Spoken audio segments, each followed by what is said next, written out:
जय हिंद दोस्तों। आप सभी का डिमांड था केजीएस का बीपीएससी का टेस्ट सीरीज का। तो आज हमने केजीएस के बीपीएससी का टेस्ट सीरीज लिया हूँ। ठीक है। अब आज से हम लोग 3-4 टेस्ट करेंगे। पहले केजीएस का, क्योंकि हमने एडिटेरिया का ऑलरेडी हमने डाल रखा है 4 या 5 टेस्ट, है ना। फिर हम वापस एडिटेरिया पे और दृष्टि आईएएस पर और सबका करेंगे। हम लोग जितने भी मार्केट में सबका टेस्ट सीरीज सोल्व करेंगे, ताकि आपके पास हर एक टेस्ट सीरीज पहुंचे। बस आप लगातार बने रहिए, अपने फ्रेंड सर्कल को शेयर करिए। आप भी जरूर शेयर, लाइक, कमेंट और सब्सक्राइब जरूर करिएगा। चलिए, इसका पीडीएफ आपको डिस्क्रिप्शन बॉक्स में लिंक मिल जाएगा। वैसे बहुत से लोग टेलीग्राम में जुड़े हुए हैं, तो वहीं पर आपका पीडीएफ डल जाएगा। चलिए, ये आपका टेस्ट सीरीज 1, जिसमें हम बायोलॉजी और केमिस्ट्री के कुछ सवाल को करेंगे। ये बायोलॉजी और केमिस्ट्री के आज हम 150 क्वेश्चंस करेंगे। ठीक है, तो चलिए हम लोग वीडियो को स्टार्ट करते हैं। इंग्लिश हिंदी दोनों में है। कुछ बच्चों का डिमांड था कि सर इंग्लिश में भी क्वेश्चन दिखाइए। डियर, आपका पीडीएफ जो है वो डल जाएगा, क्योंकि साइंस वैसे भी मुझे इंग्लिश में ज़्यादा अच्छा लगता है। बट कोई दिक्कत नहीं है। I am comfortable in both language, either Hindi और इंग्लिश। सो हिंदी में ज़्यादा बच्चे हैं तो मैं हिंदी में वीडियो बना रहा हूँ। बाकी पीडीएफ आपको इंग्लिश में भी मिल जाएगा, दोनों लैंग्वेज में रहेगा, है ना। सॉल्यूशन भी उसमें ऑप्शन रहता ही है, तो ऑप्शन आप जब यहाँ देखेंगे तो वहाँ अंदाजा लग ही जाएगा कि इसका क्या होगा। बाकी डिस्क्राइब मैं कर देता हूँ। चलिए, पहला सवाल है हमारा, निम्नलिखित में से कौन सा युग्म द्विविस्थापन अभिक्रिया यानी डबल डिस्प्लेसमेंट रिएक्शन होगी। देखिए, पहले डबल डिस्प्लेसमेंट रिएक्शन को समझ लेते हैं। डबल डिस्प्लेसमेंट रिएक्शन किसे कहते हैं? वैसे रिएक्शन जिसमें जो रिएक्टेंट होते हैं, जैसे कि कोई भी जब रिएक्शन होता है ना, मान लो ए ने रिएक्ट किया बी से और बनाया सी और डी। ठीक है, तो इस वाले पार्ट को रिएक्टेंट कहते हैं। क्या बोलते हैं? रिएक्टेंट। ऐसे बोलते हैं प्रोडक्ट। क्या बोलते हैं? प्रोडक्ट। तो जब रिएक्टेंट के जितने भी सब्सटेंस है, अगर अपने आयंस को एक्सचेंज कर लेते हैं, दोनों अपने आयंस को एक्सचेंज कर लेते हैं, तब इसे करते हैं डबल डिस्प्लेसमेंट रिएक्शन। जैसे आप शादी में गए हैं, दो दोस्त हैं, आप दोनों ने बैठने का चेयर आपस में क्या कर लिया? एक्सचेंज कर लिया। उसे क्या कहेंगे हम लोग? Double displacement. चलिए, यहाँ देखते हैं। तो यहाँ पर जो है आपका, ये देखिए डायरेक्ट आपका जो ऑप्शन है ना, ये उठाया है एनसीईआरटी से। एनसीईआरटी का 10th क्लास का सोडियम सल्फेट और बोरियम क्लोराइड। इसका मैं लिख दे रहा हूं आपको, इसका हम समीकरण लिख दे रहे हैं, इक्वेशन लिख दे रहे हैं ना। इसका इक्वेशन कैसे लिखा जाएगा? देखिए, इक्वेशन में यहां लिख रहा हूं। इसका इक्वेशन बनेगा Na2SO4 क्या है? Sodium sulphate plus barium chloride BaCl2। हमें क्या बनाएगा? अब देखिए, आयन एक्सचेंज कर लेगा, यानी कि ये जो SO4 है ना, ये SO4 चल जाएगा इसके पास और Cl चलाएगा इसके पास। यानी यहां से क्या बन जाएगा हमारा? बन जाएगा NaCl और बेरियम सल्फेट, यानी BaSO4 प्लस NaCl, है ना। इक्वेशन को बैलेंस करने के लिए हम लोग यहाँ पर 2 लगाएंगे, इक्वेशन हमारा बैलेंस हो जाएगा। देखिए, आयन एक्सचेंज होगा कि नहीं हो गया? ये सल्फेट आयन आ चला आया बेरियम के पास, और बेरियम का क्लोराइड आयन कहाँ चला गया? सोडियम के पास। तो आपस में क्या हो गया? ये एक्सचेंज हो गया। ठीक है, तो ऑप्शन नंबर सी।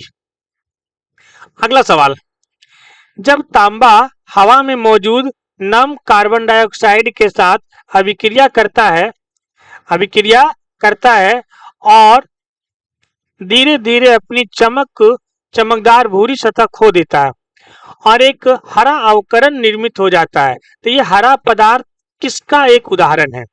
देखिए, ये जो हरा पदार्थ है ना, ये संक्षारण का एक उदाहरण है। संक्षारण का मतलब क्या होता है? संक्षारण का कोई इंग्लिश में हम लोग क्या बोलते हैं? ठीक है, संक्षारण का मतलब होता है वो उससे डिकम्पोज हो रहा है। क्या हो रहा है? वो डिकम्पोज हो रहा है, वो हट रहा है उससे। ठीक है, अगला सवाल पे चलते हैं हम लोग। थोड़ा सा पीडीएफ को नीचे करते हैं।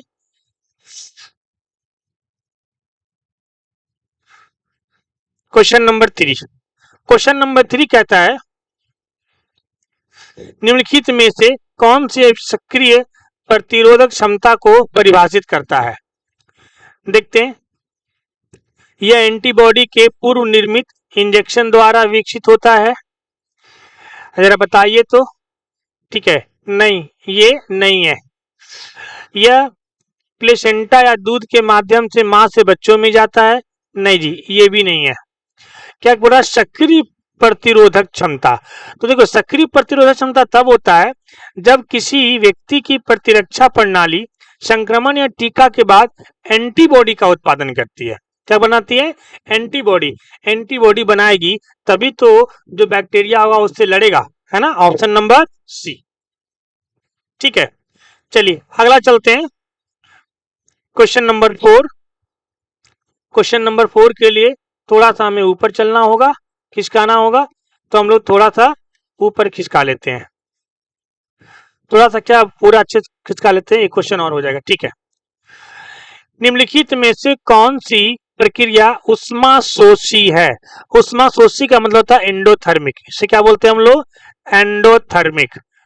यानी वैसी रिएक्शन जिसमें हम हीट देते हैं, यानी उष्मा क्या करते हैं? देते हैं। तो हीट क्या करते हैं हम लोग? ऐड करते हैं, जोड़ते हैं, प्लस करते हैं ना। तो इनमें से कौन सी प्रक्रिया है जो उष्माशोषी है? ठीक है, देखिए ठोस का पिघलना। जब जाहिर सी बात है कोई भी ठोस को पिघलाएंगे तो हम हीट देंगे उसमें, है ना, उष्मा देंगे, गर्म करेंगे। प्रकाश संश्लेषण। प्रकाश संश्लेषण भी कैसी है? एंडोथर्मिक है, ध्यान रखिएगा, क्योंकि वो सनलाइट लेता है उसमें, है ना।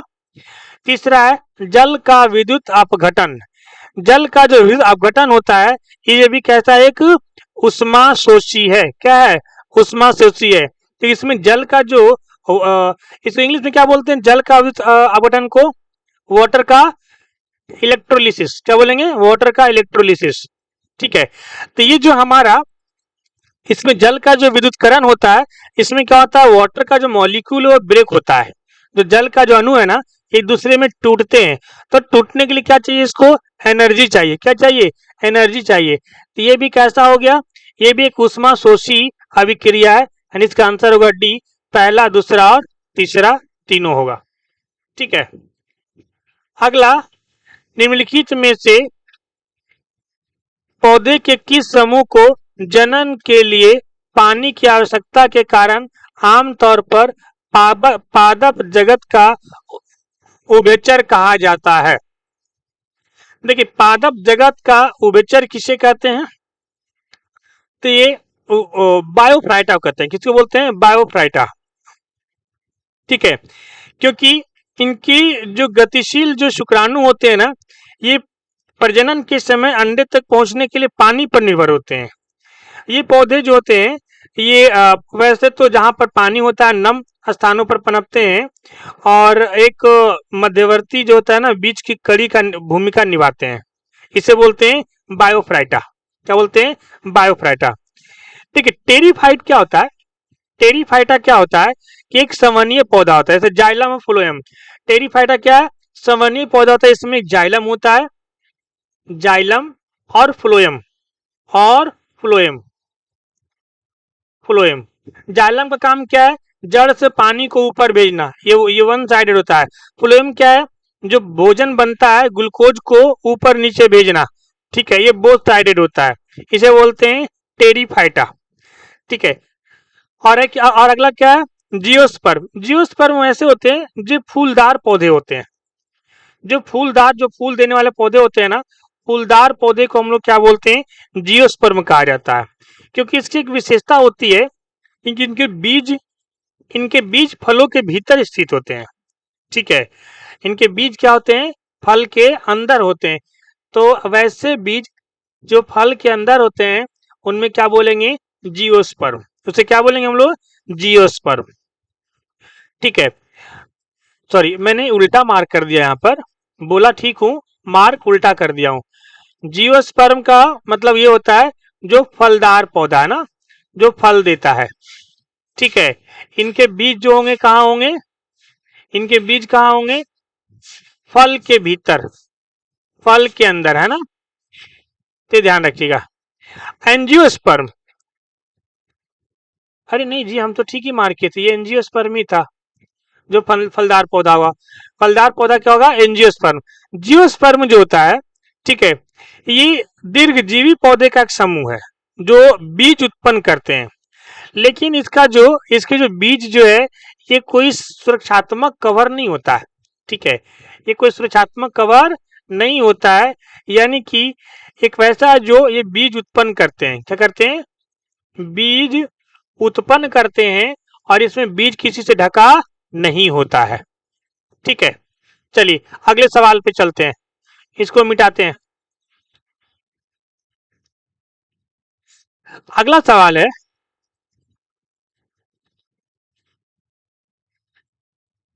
निम्नलिखित में से किसका उपयोग व्यापक किसका उपयोग व्यापक रूप से ईंधन के रूप में किया जाता है और यह बायोगैस और संपीड़ित प्राकृतिक गैस का प्रमुख संगठक है? तो कौन है, मीथेन है। कौन है, मीथेन। मीथेन का फॉर्मूला क्या होता है, CH4। क्या होता है, CH4, ठीक है। इसमें लगभग कितना होता है, 50 से 70% तक बायोगैस होता है ना, ठीक है। अगला सवाल है, तंत्रिका तंत्र के संबंध में निम्नलिखित में से कौन सा गलत है? कौन सा गलत है? तो तंत्रिका तंत्र के बारे में हमें बताना है, ठीक है, कि इनमें से कौन सा गलत है। तो इसमें कि सेरेब्रम मानव मस्तिष्क का सबसे बड़ा हिस्सा है और सोचने के लिए उत्तरदायी होता है। बात तो सही है, हमें गलत ढूंढना है ना। रीढ़ की हड्डी मस्तिष्क और शरीर के बीच संदेश भेजने की मदद करती है। जी सही बात है, क्योंकि रीढ़ की हड्डी के बीच में क्या होता है, स्पाइनल कॉर्ड होता है। क्या होता है, स्पाइनल कॉर्ड होता है। तंत्रिका तंत्र इंग्लिश में क्या बोलते हैं, नर्वस सिस्टम। क्या बोलते हैं, नर्वस सिस्टम, ठीक है। डेंड्राइट तंत्रिका आवेग को न्यूरॉन से सेल बॉडी से दूर ले जाते हैं। नहीं जी, दूर नहीं ले जाते हैं, सेल बॉडी में के अंदर लेके जाते हैं, ठीक है। एक इंपल्स जनरेट होता है, इंपल्स के थ्रू सेल बॉडी में लेके जाते हैं, ये गलत है, ठीक है। अगला है, प्रतिवर्ती प्रक्रियाएं मस्तिष्क को शामिल किए बिना रीढ़ की हड्डी द्वारा नियंत्रित होती है, ये सही है। यानी इसका आंसर क्या हो जाएगा, इसका आंसर हो जाएगा सी गलत है। डेंड्राइट जो है न्यूट्रॉन बॉडी को उसके पास लेके जाती है, ठीक है। चलिए आगे चलते हैं, हम लोग आगे चलते हैं, नेक्स्ट क्वेश्चन पे हम लोग चलते हैं। अगला क्वेश्चन है रुद्धोष्म परिस्थितियों में किस प्रक्रिया होने के लिए सही स्थिति है? सही स्थिति है। आप पहले समझते हैं ये रुद्धोष्म परिस्थिति क्या होती है, ठीक है। एक वैसी प्रक्रिया होती है जिसके अंदर जो प्रणाली और उसके परिवेश के बीच कोई उष्मा का आदान प्रदान नहीं होता है, ठीक है, उष्मा का आदान प्रदान नहीं होता है।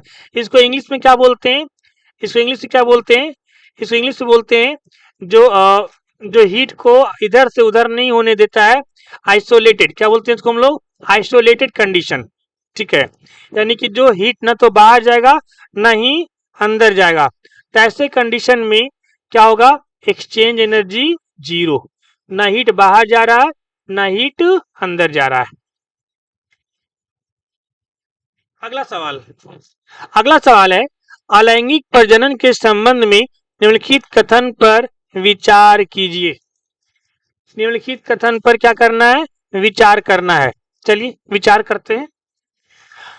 Question number first, sorry option कथन फर्स्ट है, कथन दिए हुए, संतान आनुवंशिक रूप से माता पिता के समान होती है। देखिए माता पिता के समान बिल्कुल सही बात है, या तो माता के ऊपर देखते नहीं है, बच्चा जन्मता कहता मैया के चेहरा मिल रहा है, बाबूजी के चेहरा मिल रहा है, कहता है ना, तो किसी से चेहरा मिलाया जाता है कि नहीं मिलाया जाता है, हाँ, तो ये सही बात है जी। अगला है, इसमें युग्मों के संलयन के लिए दो माता पिता की आवश्यकता होती है। ऐसा कुछ नहीं है, मेनली जो है पिता के जो पिता के शुक्राणु होते हैं, जो क्रोमोसोम होते हैं, उससे लिंग का निर्धारण होता है। अगला है, इसमें द्विविखंडन, मुकुलन और बीजाणु निर्माण जैसी प्रक्रियाएं शामिल होती है। सही बात है। इसके परिणाम स्वरूप आनुवंशिक रूप से विविध संतानों का जन्म होता है। नहीं जी, आनुवंशिक रूप से विष संतान का जन्म नहीं होता है। इसका आंसर क्या हो जाएगा, कौन सा सही है? ठीक है, option number C, option number C, सिर्फ पहला और तीसरा। चलिए अगले सवाल पे चलते हैं। क्वेश्चन इन्होंने अच्छे अच्छे दिए हैं, ठीक है, हम लोग देखते हैं नेक्स्ट क्वेश्चन पर। अगला सवाल है, हरे पौधे में प्रकाश संश्लेषण के दौरान क्या होता है? देखिए फोटोसिंथेसिस में होता क्या है, फोटोसिंथेसिस एक प्रक्रिया है जिसके तहत क्या होता है, जो प्लांट होते हैं ये खाना बनाते हैं, तो ये खाना बनाते हैं तो पहले क्या लेते हैं, सनलाइट, क्या लेते हैं, सनलाइट, तो यानी कि ठीक है, फिर क्या लेते हैं, वाटर लेते हैं, वाटर और मिनरल, सॉरी मिनरल कहाँ से चाहिए इनको, रूट से चाहिए, और क्या लेते हैं, जो लीफ होती है वहां से CO2 लेते हैं, क्या लेते हैं, CO2 लेते हैं, ठीक है। आज जब ये CO2 लेंगे तब क्या करेंगे, ऑक्सीजन को रिलीज करेंगे, क्या करेंगे, ऑक्सीजन को रिलीज करेंगे, यानी प्रकाश संश्लेषण की प्रक्रिया में ऑक्सीजन जो होता है मुक्त होता है, क्या होता है, मुक्त होता है, निकलता है, क्या होता है, मुक्त होता है यानी रिलीज होता है, उत्सर्जन होता है, क्या होता है, उत्सर्जन होता है, ठीक है। तो इसका आंसर क्या हो जाएगा, आंसर बी, CO2 का अवशोषण होता है और ऑक्सीजन का क्या होता है, रिलीज होता है, क्या होता है, रिलीज होता है, ठीक है। चलिए अगले सवाल पे चलते हैं हम लोग, अगले सवाल पे हम लोग चलते हैं। अगला सवाल है, विगलन की प्रक्रिया के दौरान किसी पदार्थ का तापमान, देखिए अब हम लोग समझते हैं पहले कि विगलन की प्रक्रिया क्या होती है, ठीक है। विगलन का मतलब होता है, समझिए, गलनांक पर दी गई अतिरिक्त उष्मा, यानी जब जब किसी का मेल्टिंग पॉइंट होता है, जो एक्स्ट्रा एनर्जी जब हम लोग उसमें देते हैं, एक्स्ट्रा हीट देते हैं, तो जो उनके पार्टिकल होते हैं उसका स्पीड नहीं बढ़ता है, बल्कि वो क्या बोलते हैं, सॉलिड को कंबाइन करके जो इंटरमॉलिक्यूलर जो फोर्स ऑफ अट्रैक्शन होता है उसको वीक करने में खर्च होता है, ठीक है, उसको वीक करने में क्या होता है, खर्च होता है, ठीक है। तो इसमें से आपसे पूछा जा रहा है कि ऐसी स्थिति में क्या होता है, टेम्परेचर में कोई भी परिवर्तन नहीं होता है, क्योंकि विगलन एक वैसी प्रक्रिया है जिसमें इसको हम लोग बोलते हैं, इंग्लिश को क्या बोलते हैं, लैटेंट हीट, क्या बोलते हैं, लैटेंट हीट। तो जब हम कोई सपोज कर लीजिए आइस है, क्या है, आइस है, बर्फ है, आइस से हम लोग वाटर में कन्वर्ट कर रहे हैं, किस में कर रहे हैं, वाटर में कन्वर्ट कर रहे हैं, तो आइस भी 0 डिग्री पर होता है और वाटर भी 0 डिग्री पर होता है। एक बात बताइए, आइस है सॉलिड में, वाटर हो गया लिक्विड में, क्या हो गया, लिक्विड में, ठीक है। और इस दौरान दोनों का टेम्परेचर में चेंज नहीं हुआ, बस इसका स्टेट चेंज हो गया, सॉलिड से क्या हो गया, लिक्विड हो गया, ठीक है। तो इसी को बोलते हैं विगलन, गुप्त उष्मा इसको हम कह सकते हैं हम लोग, है ना हिंदी में। तो ये इसमें टेम्परेचर क्या रहता है, एक समान रहता है, टेम्परेचर चेंज नहीं होता है। चलिए अगला है, सूची 1 को सूची 2 से क्या करना है, मिलान करना है। चलिए मिलान करते हैं, क्या करते हैं, मिलान करते हैं। थोड़ा ऊपर कर ले रहा हूं, है ना, क्योंकि हमें मिलान करना है तो सारे ऑप्शन भी दिखना चाहिए। हाँ, पहला ऑक्सीन, पहला है ऑक्सीन, ठीक है। देखिए ऑक्सीन क्या होता है, अंकुरों में कोशिका विभाजन और लंबाई बढ़ने में क्या करता है, मदद करता है, ये जो हार्मोन है। तो ए का क्या हो गया, सेकेंड, ए का क्या हो गया, सेकेंड। जिब्रेलिन, जिब्रेलिन, जिब्रेलिन क्या है, बीज की प्रसूता अवस्था को तोड़ता है और बीज के अंकुरन को क्या करता है, बढ़ावा देता है, ठीक है। थर्ड नंबर साइटोकाइनिन, साइटोकाइनिन आप सबने पढ़ा होगा, साइटोकाइनिन क्या है, जो कोशिका विभाजन को बढ़ावा देता है और जीननता को विलंबित करता है। स्कॉर्बिक एसिड बीज की निष्क्रियता को बढ़ाता है, ठीक है, इसका हो जाएगा फर्स्ट। तो फर्स्ट का सेकेंड, बी का सेकेंड, सॉरी फर्स्ट का पहला, ए का दूसरा, बी का तीसरा, सी के चौथा, डी का पहला, option number B, option number B, ठीक है। अगला सवाल, अच्छे क्वेश्चन दे रखे हैं ये। थोड़ी सी क्वेश्चन का जो लेवल है 71 की तरह लेवल है, क्योंकि बीपीएससी 71 जो है ऐसे ही सवाल पूछेगी, इतना आसान सवाल वो नहीं देगी, तो ध्यान रखिएगा। अगला सवाल है, तापमान में वृद्धि के साथ कण वाष्प की तापमान में वृद्धि के साथ कण वाष्प अवस्था में प्रवेश करने के लिए पर्याप्त प्राप्त करते हैं। क्या प्राप्त करते हैं? देखिए समझिए पहले, जब हम किसी भी ऑब्जेक्ट का टेम्परेचर को इंक्रीज करेंगे, टेम्परेचर को क्या करेंगे? इंक्रीज करेंगे, इनका कहना ये है। तो उनके जो मॉलिक्यूल है, जो मॉलिक्यूल वाष्प जो यानी कि वाटर वेपर मॉलिक्यूल है, तो जो वेपर मॉलिक्यूल की कंडीशन में बदलने के लिए उनके पास क्या चाहिए? वेपर में क्या होता है? बहुत तेजी से मॉलिक्यूल भागते हैं, यानी उसके अंदर काइनेटिक एनर्जी होना चाहिए। क्या होना चाहिए? काइनेटिक एनर्जी होना चाहिए, यानी उसके अंदर पर्याप्त गतिज ऊर्जा होना चाहिए, जिससे कि वाटर वेपर मॉलिक्यूल में कन्वर्ट होकर के भागे, है ना? Option number D, option number D. अगला सवाल, क्वेश्चन नंबर 14, कवक के संबंध में निम्नलिखित में से कौन कथन सही है? कवक स्वपोषी होता है? नहीं जी, कवक स्वपोषी नहीं होता है। कवक विषम पोषी यूकैरियोटिक होता है। कैसा होता है? विषम पोषी यूकैरियोटिक होता है। ठीक है। कवक की कोशिका भित्ति सेलुलोज से बनी होती है। देखिए, इनकी जो कोशिका भित्ति है सेलुलोज से नहीं बनी होती है। कोशिका भित्ति तो होती है, काइटिन से बनी होती है। किससे होती है? काइटिन से बनी होती है। ठीक है, तो ये भी गलत है। ठीक है, सेलुलोज से किसके होते हैं? प्लांट के होते हैं। प्लांट के किससे होते हैं? सेलुलोज से होते हैं, है ना?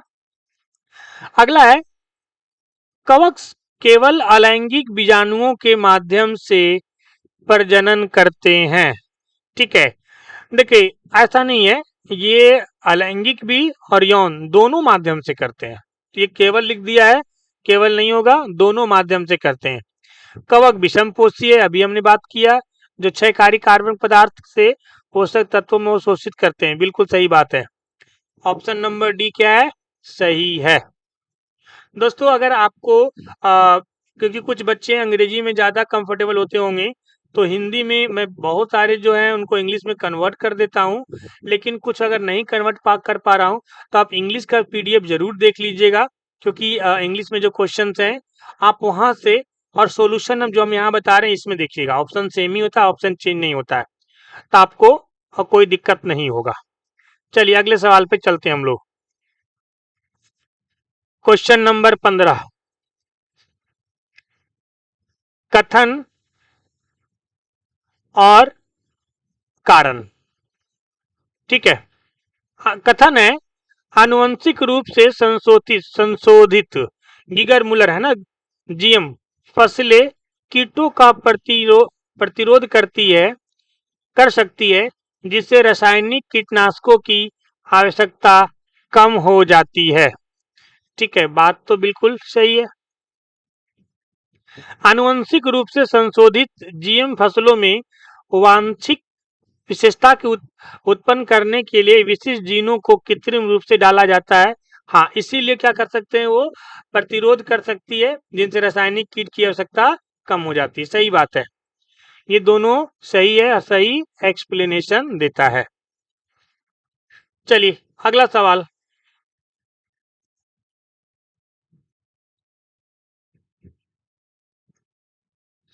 अगला सवाल है, निक्षेपण के संबंध में निम्नलिखित में से कौन सा कथन सही है? निक्षेपण का मतलब होता है सेडिमेंटेशन। क्या होता है? सेडिमेंटेशन, यानी कि वो जब क्या होते हैं, निक्षेपण को हम जैसे हिंदी में समझा रहे हैं, क्या होता है, नदी में अगर आपने देखा होगा कि जो भी कादो कीचड़ होता है ना, या जो भी अगर आप कोई भी खरपतवार बीच नदी में डालेंगे तो आगे जाते जाते वो साइड हो जाता है, यानी कि वो एक जगह जमा हो जाता है, उसे क्या बोलते हैं हम लोग? निक्षेपण कहते हैं। ठीक है, तो निक्षेपण के संदर्भ में कौन सा कथन सही है? गैसीय अवस्था का सीधे ठोस अवस्था में रूपांतरण होला। बिल्कुल सही बात है, जब सॉलिड डायरेक्ट लिक्विड में बदल जाता है इसे क्या कहते हैं हम लोग, सॉरी, जब गैस डायरेक्ट सॉलिड में कन्वर्ट होता है इसे क्या बोलते हैं हम लोग, सेडिमेंटेशन। क्या बोलते हैं, सेडिमेंटेशन। ठीक है, यह वायुमंडल में आर्द्रता की प्रक्रिया के समान है, नहीं जी। इसमें किसी पदार्थ को उस तापमान पर गर्म करना चाहिए, नहीं गर्म नहीं, ठंडा करना है इसको ना। ये वाष्पीकरण के समान है, नहीं जी, ये वाष्पीकरण के समान नहीं है। ये किसके समान है, ये कंडेंसेशन के समान है। जब कंडेंस होता है, कंडेंसेशन में क्या होता है, गैस जो है लिक्विड में कन्वर्ट होता है। और जब गैस डायरेक्ट अगर सॉलिड में होता है क्या बोलते हैं हम लोग, निक्षेपण कहते हैं। Option number A, option number A. ठीक है, अगला सवाल, निम्नलिखित में से कौन सा जैविक प्रणालियों में प्रोग्राम्ड कोशिका मृत्यु के कोशिकीय और आणविक नियंत्रण को संदर्भित करता है। ठीक है, तो ये जो है एपोक्रोप्टिस, एपोप्टोसिस, इसका आंसर होगा डी। अगला सवाल पे चलते हैं हम लोग, अगला सवाल पे हम लोग चलते हैं। अगला सवाल है, सोडा वाटर जैसे वातित पेय में कौन सी गैस विलेय के रूप में मौजूद होता है। कौन सा विलेय के रूप में मौजूद होता है, तो विलेय के रूप में मौजूद क्या होता है, उसमें CO2 होता है। क्या होता है, CO2 घुला हुआ होता है। सोडा वाटर जो होता है ना जिसको हम पीते हैं उसमें क्या होता है, CO2, उसमें CO2 होता है। कोल्ड ड्रिंक आप पीते हैं, देखते हैं ज्यादा चिल रहता तो नकिया से ढकार निकलता, छटपटा देता पकड़ के, है ना, उसमें क्या होता है, CO2 होता है। क्या होता है, CO2। चलिए अगले सवाल पे चलते हैं हम लोग।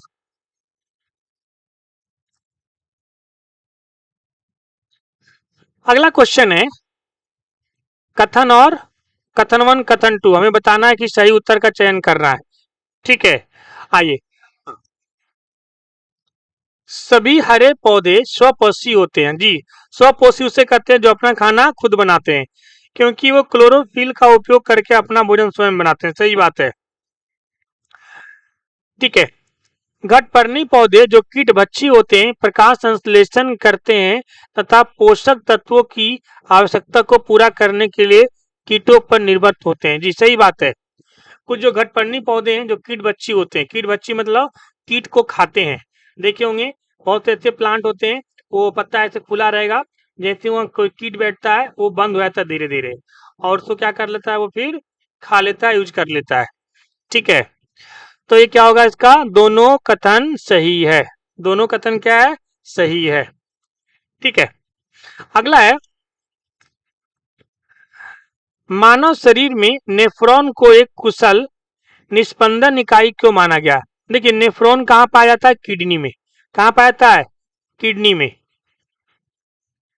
ठीक है, और नेफ्रॉन का स्टडी को क्या बोलते हैं हम लोग, नेफ्रोलॉजी। क्या बोलते हैं, नेफ्रोलॉजी।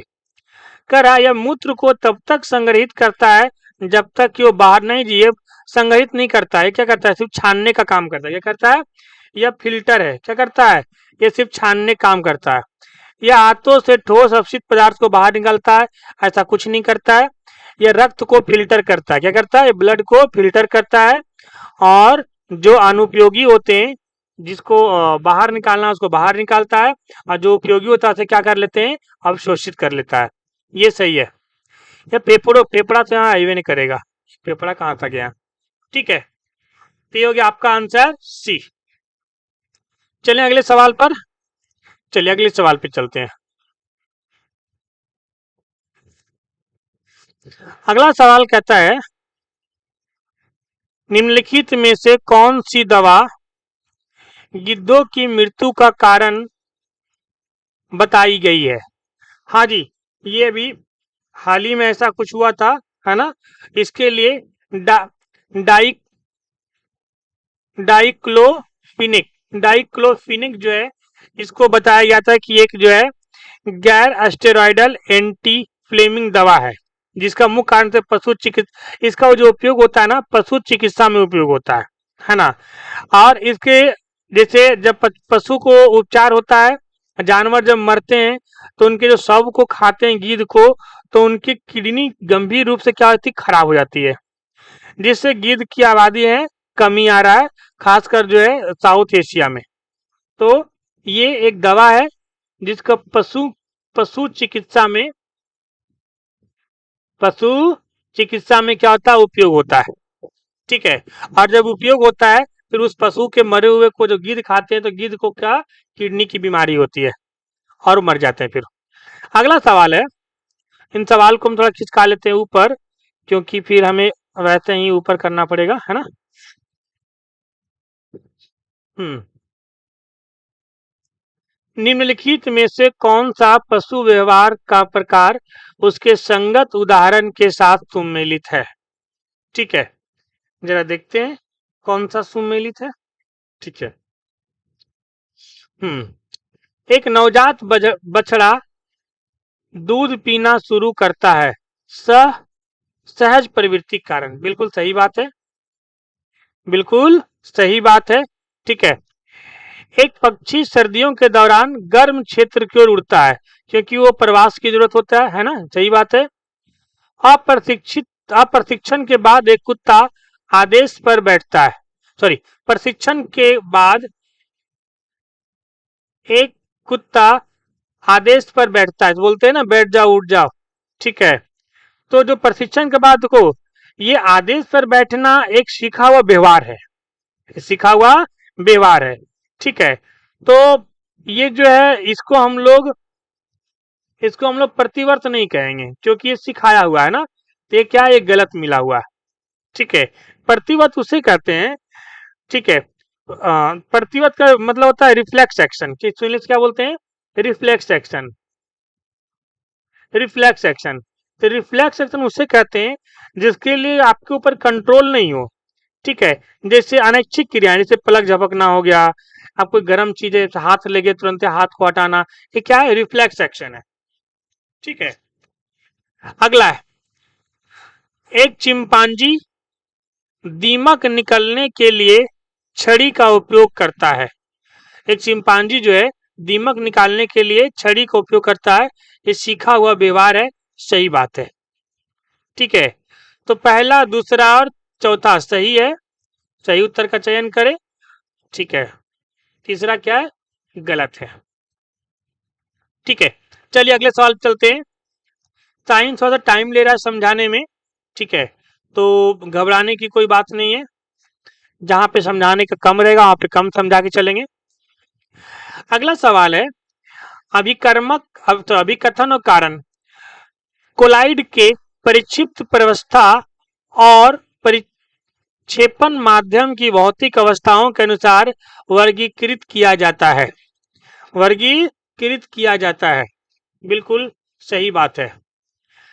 कोलाइडी विलयन में परिक्षिप्त पर्याप्त प्रवस्था विलय जैसा घटक होता है तथा परिक्षेपण माध्यम वह घटक होता है जिसमें यह निलंबन रहता है। देखो यहाँ पर दोनों सही है, दोनों सही है। देखो कोलाइडी सॉल्यूशन उसे कहते हैं जिसमें क्या होता है, जिसमें जो उसके पार्टिकल होते हैं नैनो पार्टिकल होते हैं, क्या होते हैं, नैनो पार्टिकल होते हैं। ठीक है, तो भौतिक अवस्था के अनुसार वर्गीकृत किया जाता है क्योंकि इसमें परिक्षिप्त अवस्था में विलय घटक होता है ना। तो सही है, और इनका सही क्या स्पष्टीकरण भी है। ठीक है, अगला सवाल पे चलते हैं हम लोग।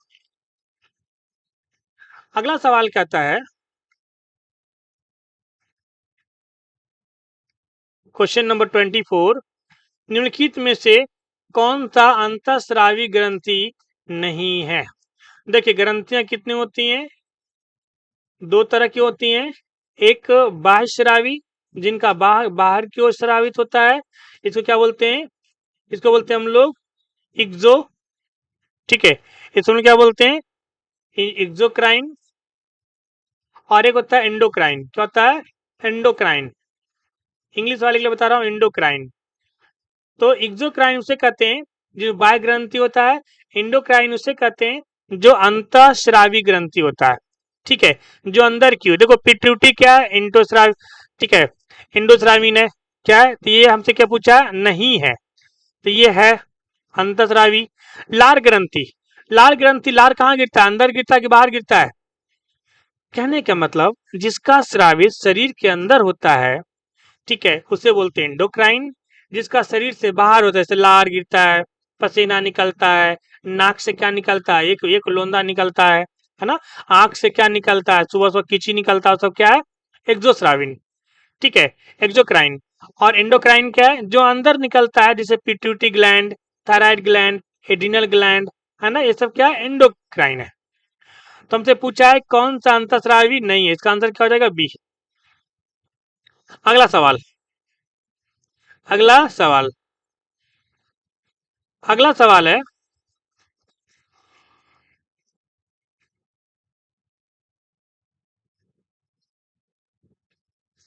निम्नलिखित कथनों पर विचार कीजिए। ब्रोमीन एकमात्र ऐसी अधातु है जो कमरे के तापमान पर तरल अवस्था में होती है। बिल्कुल सही बात है, बिल्कुल सही बात है। गैलियम और सीजियम ऐसी धातु है, मेटल है, जो कमरे के तापमान से थोड़ा ऊपर के तापमान पर तरल अवस्था हो जाती है। सही बात है, दोनों सही है। और एक और कौन है, एक है मरकरी, Hg, पारा, हिंदी में क्या बोलते हैं, पारा, इंग्लिश में क्या बोलते हैं, मरकरी, जो कि रूम टेम्परेचर पे क्या होता है, लिक्विड में होता है ना। ब्रोमीन एक ऐसा नॉन मेटल है जो रूम टेम्परेचर पे क्या होता है, लिक्विड होता है। दोनों सही है, ठीक है। चलिए अगले सवाल की ओर चलते हैं, अगले सवाल की ओर चलते हैं।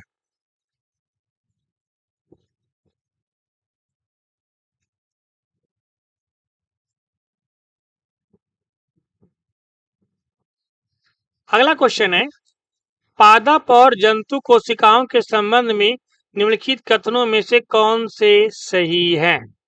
पादप और जंतु कोशिका के संबंध में, है ना, कौन सा सही है।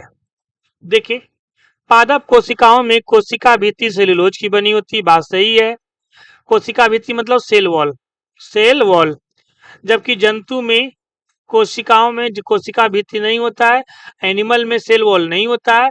पादप मतलब प्लांट, पादप मतलब प्लांट, तो प्लांट में ही क्या होता है, सेल वॉल होता है। सही बात है। प्लांट सेल में एनिमल सेल की तरह प्लाज्मा झिल्ली होती है, बिल्कुल होती है। प्लाज्मा में झिल्ली क्या बोलते हैं इंग्लिश में, सेल मेम्ब्रेन, क्या बोलते हैं, सेल मेम्ब्रेन, ठीक है। परिपक्व पादप कोशिका में एक बड़ी रिक्तिका होती है, ठीक है, जबकि पशु कोशिकाओं में छोटी रिक्तिका होती है।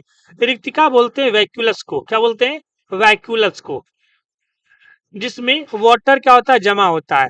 तो जो प्लांट जो होते हैं, प्लांट सेल में बड़ी होती है और एनिमल सेल में छोटा होता है, बात सही है। जंतु कोशिकाओं में सेंट्रोसोम लाइसोसोम होते हैं, जबकि पादप कोशिकाओं में नहीं होते हैं, बिल्कुल सही है। एनिमल सेल में सेंट्रोसोम होते हैं और लाइसोसोम, लाइसोसोम क्या बोलते हैं, सुसाइड बैग, आत्महत्या की थैली, है ना। ये चारों क्या है, सही है, चारों क्या है, सही है। अगले सवाल पे चलते हैं। लग रहा है इसमें 50-50 का सेगमेंट बनाना होगा मुझे, क्योंकि 70-75 क्वेश्चन में ज्यादा बड़ा हो जाएगा, तो 50-50 के 3 सेगमेंट में बनाएंगे। चलिए अगले सवाल पे चलते हैं हम लोग। क्वेश्चन नंबर 27, जल जैसे यौगिक में हाइड्रोजन और ऑक्सीजन का द्रव्यमान का अनुपात हमेशा कितना होता है। ये 1:8 होता है। देखिए, H2O है, H2O में क्या है, हाइड्रोजन का 2 मॉलिक्यूल, तो इसका हाइड्रोजन का क्या होता है, वेट कितना होता है, 1, तो 2 है तो 2 हो जाएगा। ऑक्सीजन कितना होता है, 16, कितना होता है, 16, रेशियो करेंगे तो 1 और 8 आएगा कट करके, ठीक है। Option number A. गर्भावस्था के दौरान प्लेसेंटा का काम क्या है। देखिए, प्लेसेंटा का काम क्या है, ये जो ना ऑक्सीजन और जो जो भ्रूण होता है, जो अंदर जो गर्भावस्था होता है, ठीक है, उनमें क्या करता है, ऑक्सीजन देता है और पोषक तत्व देता है। क्या देता है, पोषक तत्व देता है। अगला सवाल, अगला सवाल है, किसी पदार्थ का आणविक द्रव्यमान परिभाषित होता है। तो देखिए आणविक द्रव्यमान क्या है, उसके जितने भी मॉलिक्यूल हैं, है ना, उसमें जितने भी मॉलिक्यूल हैं उन मॉलिक्यूल के जितने भी उनका वेट है, मॉलिक्यूलर वेट है, सबको अगर सम कर देंगे, योग मतलब सम कर देंगे तो हमारा क्या निकल जाएगा, आणविक मॉलिक्यूलर वेट। क्या निकल जाएगा, मॉलिक्यूलर वेट से क्या बोलते हैं हम इंग्लिश में, मॉलिक्यूलर वेट। ठीक है, मॉलिक्यूलर वेट। अगले सवाल पे चलते हैं हम लोग। थोड़ा सा हम तेजी से ले रहे हैं इसलिए क्योंकि अगर हम देखते हैं 75 क्वेश्चन हो जाएगा तो अच्छी बात है, हमें 2 ही वीडियो में निपट जाएंगे, नहीं तो 50 क्वेश्चन पे रोकना पड़ेगा, फिर ज्यादा बड़ा आप लोग बोरिंग फील करते हैं। फिर सूची 1 को सूची 2 से मिलान करिए, तत्वों का समस्थानिक का उपयोग। ठीक है, ये बहुत याद रखिएगा, ये ही बहुत ही ज्यादा याद रखिएगा। यूरेनियम के समस्थानिक को कहाँ यूज करते हैं, परमाणु रिएक्टर में, यूरेनियम 235, यूरेनियम 235। सी कोबाल्ट 60, कोबाल्ट 60 को कैंसर में यूज किया जाता है। कोबाल्ट 60 को कहाँ यूज करते हैं, कैंसर के उपयोग में इलाज करते हैं हम लोग। अगला है टेक्नेटियम। टेक्नेटियम, टेक्नेटियम का जो यूज होता है ये डायग्नोसिस में होता है। किसमें होता है, डायग्नोसिस में होता है। ठीक है, तो इसमें डायग्नोसिस के सॉरी इसके हमने गलत मार्क कर दिया है। डायग्नोसिस में फास्फोरस का होता है, ये होता है कहाँ होता है, चिकित्सा निदान में। फास्फोरस से क्या होता है, रक्त विकार उत्पन्न उपचार करने में। तो फर्स्ट का 4, सेकेंड का फर्स्ट, फर्स्ट का 4, सेकेंड का first, option number D, option number D. ठीक है, अगला अगला जो है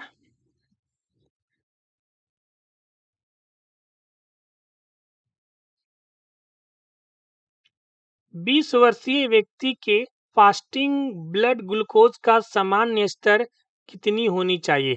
अगर कोई 20 साल का व्यक्ति है, अगर वो फास्ट पे है तो उसका ब्लड ग्लूकोज कितना होना चाहिए, 70 से 130 मिलीग्राम पर डेसीलीटर, है ना। अगला सवाल है, अगला सवाल है मानव शरीर में सबसे कठोर पदार्थ, दांतों का इनेमल मुख्य रूप से किसका बना होता है, जिसको जबड़ा कहते हैं हम लोग, क्या बोलते हैं, जबड़ा। तो जबड़ा किसका बना होता है, कैल्शियम हाइड्रोक्सीपेटाइट, किसका होता है, कैल्शियम हाइड्रोक्सीपेटाइट का, है ना। अगला क्वेश्चन है मेंडल के द्वारा कौन सा नियम बताया गया था कि एक लक्षण के 2 एलील युग्म के निर्माण के दौरान अलग हो जाते हैं। तो ये था पृथक्करण का नियम। किसका था, पृथक्करण का नियम। ठीक है, पृथक्करण का नियम, तो ऑप्शन नंबर बी। चलिए आगे चलते हैं हम लोग।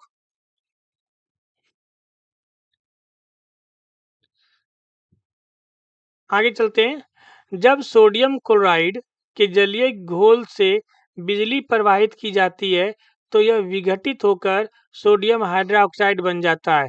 इस प्रक्रिया को क्या कहा जाता है, इस प्रक्रिया को हम लोग क्लोर क्षार प्रक्रिया कहते हैं। क्या बोलते हैं, क्लोर क्षार प्रक्रिया कहते हैं। ठीक है, और ठीक है, क्लोर क्षार प्रक्रिया कहते हैं। अगला सवाल,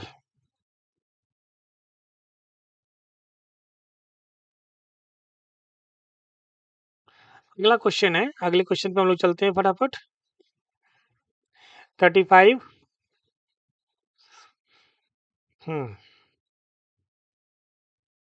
निम्नलिखित में से कौन सा उत्प्रेरक वनस्पति तेलों के हाइड्रोजनीकरण में उपयोग किया जाता है। तो किसका उपयोग होता है, निकल का होता है। किसका होता है, निकल का होता है। ठीक है, ध्यान रखिएगा। अगला सवाल है कथन और कारण। डॉली वेस्क कोशिका से क्लोन तैयार किया गया पहला स्तनपायी है। बिल्कुल सही बात है, बिल्कुल सही बात है। ये जो डॉली जो है ना, एक भेड़ है। क्या है, भेड़ है। इसका जन्म कब हुआ था, 1996 में। 1996 में इसका जन्म हुआ था। ठीक है, इसी से क्या हुआ, एक कोशिका क्लोन तैयार किया गया। कारण है कि डॉली का निर्माण सोमैटिक सेल न्यूक्लियर ट्रांसफर द्वारा किया गया। सही बात है, जो एक ऐसी तकनीक है जिसमें एक वयस्क कोशिका नाभिक को एक नाभिक रहित अंडे में हस्तांतरित किया जा सकता है। सही बात है, दोनों सही है, इसका सही व्याख्या भी है। ठीक है, अगले सवाल पे चलते हैं हम लोग। अगले सवाल पे चलते हैं हम लोग। अगला सवाल है, वॉशिंग सोडा के वॉशिंग सोडा के अनुप्रयोग के संबंध में निम्नलिखित कथन में से कौन सा गलत है? कौन सा गलत है? तो इसका उपयोग कांच, साबुन, कागज उद्योग में किया जाता है। सही बात है। इसका उपयोग सोडियम यौगिक के निर्माण में किया जाता है। सही बात है। इसका उपयोग जल की स्थायी कठोरता को दूर करने के लिए करते हैं। बिल्कुल सही बात है, बिल्कुल सही बात है। वॉशिंग सोडा को क्या बोलते हैं हम लोग? वॉशिंग सोडा क्या होता है? Sodium carbonate, Na2CO3, Na2CO3 sodium carbonate का आता है ना। तो ये तीनों सही है, इन कोई भी गलत नहीं है। ठीक है, अगला है, निम्नलिखित क्षार धातुओं को उनके गलनांक के बढ़ते क्रम में सजाइए। बढ़ते क्रम मतलब सबसे पहले कौन गलेगा, उसके बाद कौन गलेगा, उस सबसे लास्ट में कम देरी में कौन गलेगा, है ना। तो इसमें सबसे पहले गलता कौन सा जी? सीजियम। कौन गलता है? सीजियम। सीजियम कौन? एक ही ऑप्शन में है ना। उधर potassium, sodium, lithium, option number B. Caesium का गलनांक है 28.4। ऐसे क्वेश्चन पूछेगा ना, तो खाली एक दो याद रखिए। देखिए ऑप्शन, देखिए एक पकड़ लिए आप, सब आपको मिल जाएगा, है ना। अगला सवाल, अगला सवाल पे चलने से पहले हम लोग इसको क्या करते हैं, मिटाते हैं और अगले सवाल पे चलते हैं। मानव शरीर में कितने प्रकार के टिश्यूज पाए जाते हैं? उत्तर को इंग्लिश क्या बोलते हैं? टिश्यू बोलते हैं। 4 तरह के टिश्यू होते हैं। कितने तरह के होते हैं? 4 तरह के टिश्यू होते हैं, है ना। ठीक है, तो ये हम लोगों ने आप 9th में अगर आप जाएंगे, टिश्यू पढ़ेंगे तो आपको 4 तरह का टिश्यू मिलेगा, उत्तक मिलेगा। हिंदी में बोलते हैं उपकला उत्तक, संयोजी उत्तक, मांसपेशी उत्तक और तंत्रिका उत्तक। ठीक है, इंग्लिश में बोलते हैं epithelium tissue, connecting tissue, muscular tissue और नर्वस टिश्यू। ठीक है, अगला सवाल है, एनोडाइजिंग एक प्रक्रिया है जिसके उपयोग किसी मोटी ऑक्साइड परत को बनाने के लिए किया जाता है। ठीक है, तो किसको बनाने के लिए किया जाता है? एल्यूमिनियम को। किसको करते हैं हम लोग? एल्यूमिनियम को। ठीक है, अगला सवाल, अगला सवाल है, थोड़ा सा हम लोग नीचे कर लेते हैं ना। अगला सवाल है, निम्नलिखित को मिलान करें। क्या करें? मिलान करिए। डाइसेकेराइड है और ये क्या है? संगठक है। तो सुक्रोज, क्या ये? सुक्रोज। तो मिलाइए जरा सुक्रोज को। सुक्रोज ग्लूकोज और फ्रुक्टोज का संगठक है। सही बात है। माल्टोज ग्लूकोज और ग्लूकोज का है। सही बात है। लैक्टोज ग्लूकोज और ग्लैक्टोज का है। सही बात है, इनमें से सारा सही है, सारे इनमें से सही हैं। अगला है, निम्नलिखित में से लंबाई की सबसे छोटी इकाई कौन सी है? तो लेंथ नापने की सबसे छोटी इकाई कौन सी है? फर्मीमीटर। कौन सा है? फर्मीमीटर। इसे क्या बोलते हैं हम लोग? 10⁻⁻15 मीटर। एंगस्ट्रॉम क्या होता है? 10⁻⁻10 मीटर। नैनोमीटर क्या होता है? 10⁻⁻9। ठीक है, इसे क्या बोलते हैं हम लोग? और माइक्रोन 10⁻⁻6, है ना। ये क्या होता है? अलग अलग मेजरमेंट का। सबसे छोटा क्या है? फर्मीमीटर। पावर माइनस में जितना बड़ा रहेगा वो सबसे छोटा रहेगा, प्लस में जितना बड़ा रहेगा सबसे बड़ा रहेगा। ठीक है, अगला सवाल,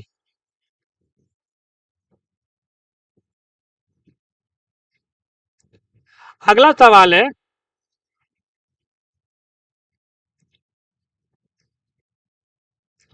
कान का वह कौन सा भाग ध्वनि कंपन को तंत्रिका आवेग में परिवर्तित करता है? परिवर्तित करता है, कौन सा करता है? कॉर्लिया। कौन सा करता है? कॉक्लिया। ठीक है। अगला है, सवनी पौधे में जाइलम का प्राथमिक कार्य क्या है?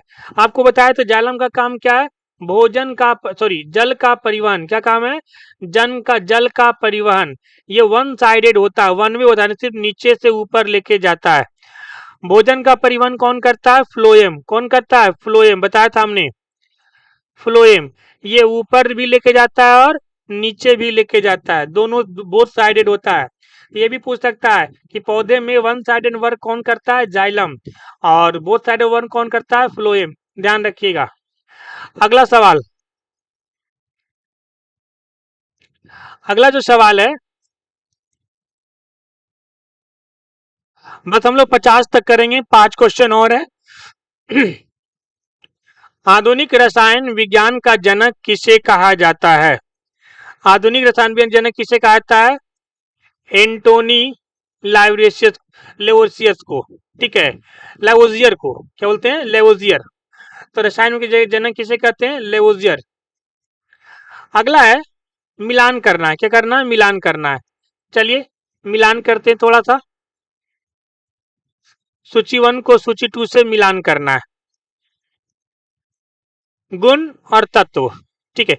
उष्मा और विद्युत का सर्वोत्तम चालक, सबसे ज्यादा चालक कौन सा होता है जी? चांदी होता है। कौन सा होता है? चांदी होता है। पहला का डी एक ही ऑप्शन में है। भूप्रपट्टी में सबसे अधिक मात्रा में पाई जाने वाली धातु कौन सी है? एल्यूमिनियम। सबसे अधिक लचीली धातु कौन सा होता है? सबसे सॉफ्ट सोना। 1 ग्राम सोना से 2 किलोमीटर लंबा तार बना सकते हैं। न्यूनतम उष्मा का चालन शीशा करता ही नहीं है। Option number D. अगला सवाल, थोड़ा सा हम लोग चलते आगे चलते हैं।